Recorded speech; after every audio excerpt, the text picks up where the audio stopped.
Aloha and thank you for coming. My name is Barney Yegor. I am the ambassador for the kingdom at Hawaii. Keapuni o Hawaii nei. I hold the rank of a 5-star admiral. I am the Minister of the Navy. I also hold the position of Assistant Minister of Foreign Affairs.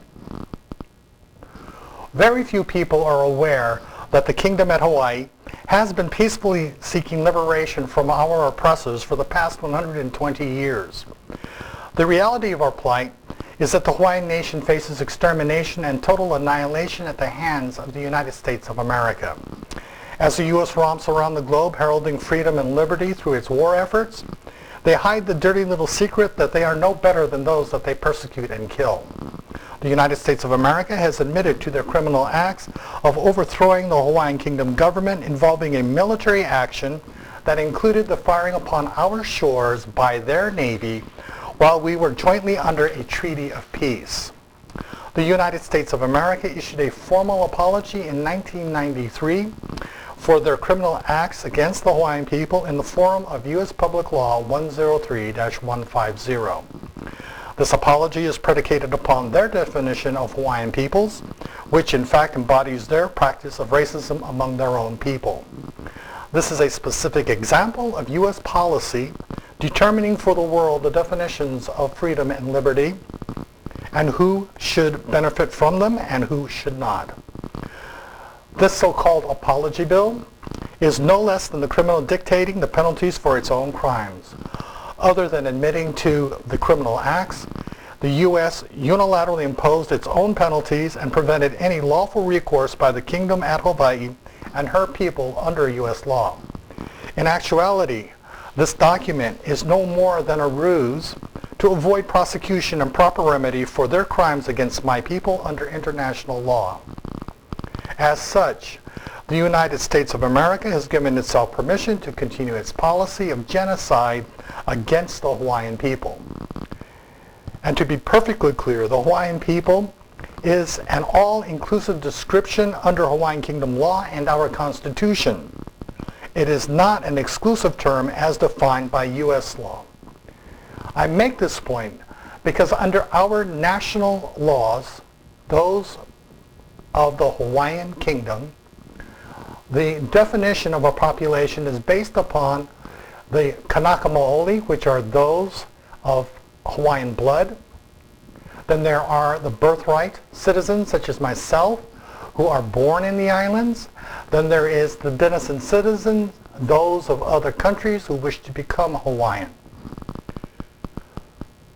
Under U.S. law, the Hawaiian peoples is defined by blood quantum. The United States purposely uses blood quantum because they know that the purity of Hawaiian blood is diminishing over time. In fact, what it does do is to create a mouse that would have to fight against the lion. This is an example of U.S. imperialism militarily depriving the Hawaiian Kingdom of its right to self-determination and imposing their system of government upon us. The United States of America continues to this day their policy of genocide against my people in an effort to hide their crimes. Because there is no bloodshed and carnage. Because there is no profit for the warmongers. Our plea has gone unheard by the international community. It was the last wishes of our Queen that we should remain civil and seek lawful remedy peacefully. Understand that we never surrendered to the United States of America. We took the lawful position of yielding in order to prevent warfare and uphold our determination to maintain peace. Our Queen counted upon the honor and integrity of the United States of America to no avail. Our Queen died brokenhearted while being imprisoned by U.S. occupational forces. And those occupational forces are still on our land. We have prevailed upon countries which we have treaties of peace and trade to help us peacefully resolve this travesty of justice to no avail. We have been to the world courts, and they have turned their backs upon the very laws that they have been entrusted to uphold. We can only surmise that the international community is fearful of the United States and in that process have given up their integrity and honor. I point out Great Britain in their disingenuous pride for their honor and integrity as accomplices in the act of genocide against my people. By taking no action, they ensure their theft of the Hawaiian Kingdom treasury, which was entrusted to them for safekeeping. Most assuredly, this litany could go on for hours, but this is not my agenda today. We are a dying race of people. There is more concern for the extinction of whales and tigers than there is for a beautiful race of people. How can this be justified in the hearts and minds of the peoples of the international community? It fails me that human life is less valuable than that of animals.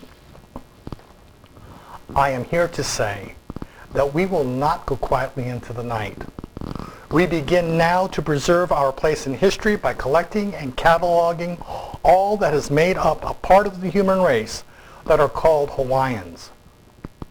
But most of all, we share with the world our most important gift to the world, our Aloha spirit, the very essence of our culture, which dictates that there can be no exception to peace. We call upon the peoples of this planet to instruct their governments that all measures must be taken to ensure